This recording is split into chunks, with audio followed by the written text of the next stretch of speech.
ऐसा कि अब दुआ जरूरी है। वाह भाई वाह, माशाल्लाह।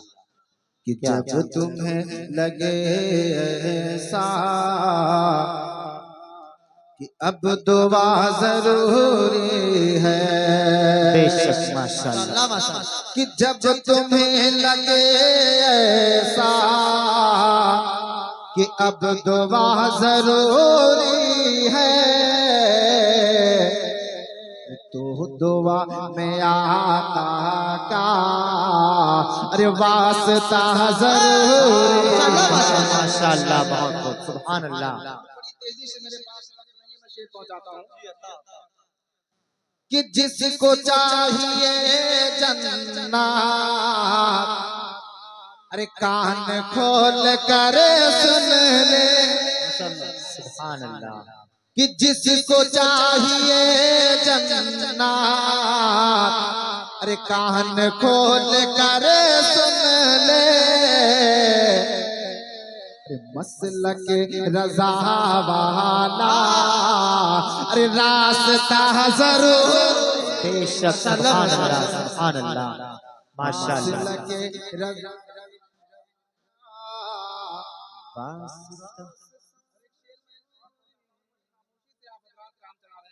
जो ख्वाजा के हिंदुस्तान में रहते हैं कहते या ख्वाजा अल मदद, या ख्वाजा अल मदद। कि सल्तनत हो या मौला अरे जिसको चाहिए ले ले। सुभान अल्लाह। कि सल्तनत हो या दौला अरे जिसको चाहिए ले ले। अरे हमको सिर्फ तुमको सिर्फ ख्वाजा सा अरे बादशाह जरूर। वाह भाई वाह वाह, माशाल्लाह। तुमको सिर्फ ख्वाजा बादशाह जरूर। या रसूल अल्लाह। सिर्फ ख्वाजा का हिंदुस्तान जिंदाबाद, हिंदुस्तान का सुन्नी मुसलमान जिंदाबाद, जिंदाबाद, अल्लाहु अकबर। और ये वाह भाई माशाल्लाह। ये शेर आखिर में अहले स्टेज के हवाले कर रहा हूँ। शेर आखिर समाज का जी जी जी, इरशाद। कि तुमसे मस्जिदे अक़सा अरे चीख कर ये कहती है। वाह भाई वाह, माशाल्लाह। हाँ तुमसे मस्जिदे अक़सा अरे चीख कर ये कहती है। सुभान अल्लाह। कि तुमसे मस्जिदे अक़सा अरे चीख कर ये कहती है।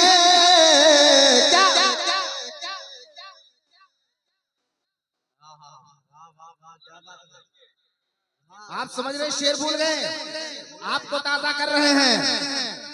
तुमसे मस्जिदे अक़सा अरे चीख कर ये कहती है कि आज जैसे दौरे में अरे करबला जरूर है। वाह भाई वाह, माशाल्लाह। बहुत वतन से दौरे में करबला माशाल्लाह करबला जरूरी है, करबला जरूरी है। जरूरी है। बेशक सुभान अल्लाह। मैंने आयत करीमा की तिलावत की, थोड़ा सा वक्त और आप हज़रात दें। लक़द कान फी रसूलिल्लाहि उस्वतुन हसना। मैंने जिस आयत करीमा की बड़ी तेजी के साथ हुक्म भी हो रहा है कि मैं अपनी बात को पूरी करूं। बेशक वे लोगों रसूल की जिंदगी हमारे लिए और आपके लिए नमूने अमल। बेशक। लेकिन महमदी में आने वालों गौर और फिक्र करना कि क्या वाकई में हम थोड़ा सा को मेरे बोलने के बाद क्या वाकई में हम शरीयत मुस्तफा पे अमल करते हैं? क्या हम रसूल की जिंदगी पे अमल करते हैं? देखते हैं? नहीं करते। आज हम अपनी जिंदगी किसी हीरो को आइडियल बना करके गुजार रहे हैं, अपनी जिंदगी गुजार रहे हैं किसी इंजीनियर को आइडियल बना करके। ज्यादा ना कह करके एक जुमले में अपनी बात को आगे बढ़ाता हूं। आज हम दुनिया के तमाम तर लीडरों को अपना आइडियल बना करके जिंदगी गुजार रहे हैं, जो दुनियावी है। लेकिन कसम अल्लाह की, अगर सबसे खूबसूरत आइडियल देखना है तो जनाब मोहम्मद रसूलुल्लाह का देखें। वाह वाह माशाल्लाह, बहुत खूब। मुस्तफा की जिंदगी पे लाए हुए इस्लाम पे अमल पहरा हो जाओ, इंशाअल्लाह जिंदगी यहाँ भी कामयाब हो जाएगी, वहाँ भी कामयाब हो जाएगी। बेशक बेशक। एक शायर कहता है, मदीने की गली में इसलिए बिकने चला आया, मोहब्बत वाले सौदे में खसारा हो नहीं सकता। वाह भाई वाह। तुम भी बिक जाओ। आज तुम किसी न किसी को अपना आइडियल बना के जिंदगी गुजारते हो, लेकिन ये लोगों आज तुम्हारी सोसाइटी, हमारी सोसाइटी का हाल यह है कि अपनी जिंदगी तो गुजारते हैं, लेकिन शरीयत मुस्तफा को छोड़ करके, कुरान और सुन्नत को छोड़ करके। लेकिन ये लोगों, यही हमारा मुआशरा है। जब बेटा 10 साल का होता है, जब बेटा 12 साल का होता है, जब बेटा 15 साल का होता है, इमाम साहब के पास पहुंचे हो, जाकर के तावीज बनाने के चक्कर में लगे हो, गंडा बनाने के चक्कर में लगे हो। वजह क्या है? शिकायतें करते हो, इमाम साहब ऐसी तावीज बना करके दे दीजिए। बहू घर में आई है, बात नहीं मानती है, बेटा घर में है लेकिन बात नहीं मानता है। मैं पूछना चाहता हूँ प्यारे, ये नौबत कहाँ से आई है? यकीनन मुझे कह लेने दो, जब से घर में बच्चा पैदा हुआ है, तूने कौन ऐसा काम किया है जो सुन्नते मुस्तफा के लायक हो? सुन्नते मुस्तफा के लिए तुमने ऐसा काम किया है? जब घर में बच्चा पैदा हुआ है, डीजे तुमने बजवाया है, जब तुमने खतना किया है तो डीजे तुमने बजवाया है, और तुमने हद तो अब करती है, जब बच्चे की तुमने शादी करी है तो मुझे कह लेने दो, अपने दरवाजे पर ला करके चंद्रंडियों को नचवाया है। पूरे मोहल्ले में नहीं बल्कि गांव के अड़ोस पड़ोस में ये चर्चा है, फला के घर बेटा पैदा हुआ है, फला के घर बेटी पैदा हुई है। लेकिन ये मोहम्मदी के जलसे में आने वालों, मैं आखिरी बात कह के गुजरना चाहता हूँ, तुमने काश शरीयत मुस्तफा को अपने हाथों से पकड़ा होता, अपने दामन में शरीयत मुस्तफा को जगह दी होती, तो कसम अल्लाह की ये नौबत नहीं आती। 18 साल के बेटे तुम्हें गालियां देते हैं कि नहीं? 10 साल के बच्चे तुम्हें आंखें दिखाते हैं कि नहीं? ए लोगों, मैं आपसे कहना चाहता हूँ, मेरी माँ और बहनें जो इस महफिल में आई है, मेरे इस जुमले को अपने दिल की तख्ती पर नोट करके लेकर जाएं। जब घर में बच्चा पैदा हुआ है, तुमने कुरान की तिलावत नहीं करी है, तुमने कोई सजदा नहीं किया है, तुमने कोई नमाज नहीं पढ़ी है, लेकिन ए लोगों सुनना, जब बच्चे का तुमने खतना किया है तब भी बड़ा उदुम मचाया है, तुमने नाच बाजे कराए हैं, लेकिन कुरान को खोल करके नहीं देखा, नमाज को नहीं पढ़े, अल्लाह की बारगाह में दुआ नहीं की। ए मेरी बहन सुन ले, आज तुझे किसी बाबा के चौखट पे चक्कर लगाने की जरूरत नहीं है, किसी पीर साहब के जो है कदमों को दबाने की जरूरत नहीं है। तुझे तेरे घर में वो रास्ता मिल रहा है जो जन्नत तक लेकर के जा रहा है। ए मेरी बहन सुन ले, ए मेरे भाई सुन ले, अगर तेरे घर में बच्चा पैदा हुआ था, तू नाच ना करता, तूने छट्टी करी थी, नाच बाजा ना करता, बल्कि अल्लाह के मुकद्दस कुरान को खोल लेता, उसकी तिलावत करने लगता, अल्लाह की बारगाह में सजदे करता। जब बच्चे का तूने खतना किया था, तू नाच बाजा ना करता। ए लोगों, कुरान की तिलावत कर लेते, अल्लाह से दुआ कर लेते।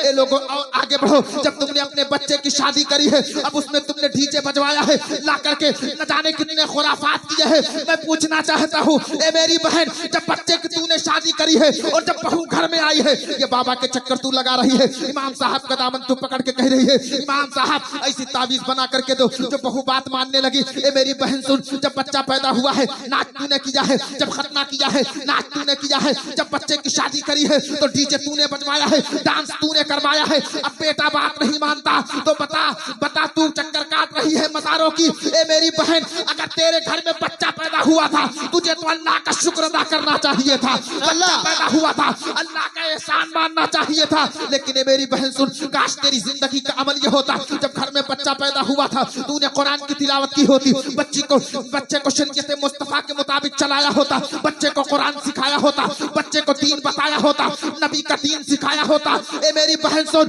जब और बच्चा बड़ा हुआ था, तूने शादी करी थी, रफ जगह किया था, पूरा सर पे उठा के रख लिया था, तू ऐसा ना करता करती, बल्कि जब जगह की रात आई थी तू मुसल्ला बिछा करके 2 रकात नमाज पढ़ती, अल्लाह की बारगाह में अपने आंचल को उठा करके तू अल्लाह से दुआ करती, अल्लाह की बारगाह में कहती, ए परवरदिगार आलम, मैं जिस बच्चे की शादी कर रही हूँ, मैं जिस बेटे की शादी कर रही हूँ, तू इसमें बरकत अता फरमाना, इसमें रहमत अता फरमाना, इसमें बरकत अता फरमाना। मैं पूरी जिम्मेदारी के साथ कहता हूँ, एक तरफ लड़की वाला दुआ करता और दूसरी तरफ लड़का वाला, और जब उन दोनों का मिलन होता, उनसे जो बच्चे पैदा होते वो सलमान खान नहीं बल्कि मुस्तफा के गुलाम बनकर के पैदा होते, और कोई बच्ची पैदा होती तो वो ऐसी वैसी नहीं बल्कि सज्जदा फातिमा की कनीज बनकर के। वाह भाई माशाल्लाह, बहुत खूब, क्या बात है, वाह वाह सुभान अल्लाह। काश हमारी जिंदगी का ये अमल हो, वाह वाह वाह वाह। लेकिन आज हमने अपनी जिंदगी को तबाह बर्बाद कर दिया। न समझोगे तो मिट जाओगे।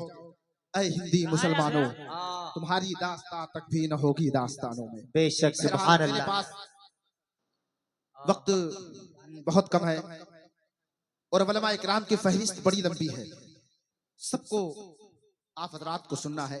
मैं ये आपसे कह के जा रहा हूं कि अगर आज भी फलाह चाहते हो तो शरीयत मुस्तफा के दामन में आ जाओ, और दामन में आकर के वही कहो जो बरेली के रज़ा ने कहा है, मैं मुजरिम हुआ का मुझे साथ ले लो कि रास्ते में है जा बचा खाने वाले।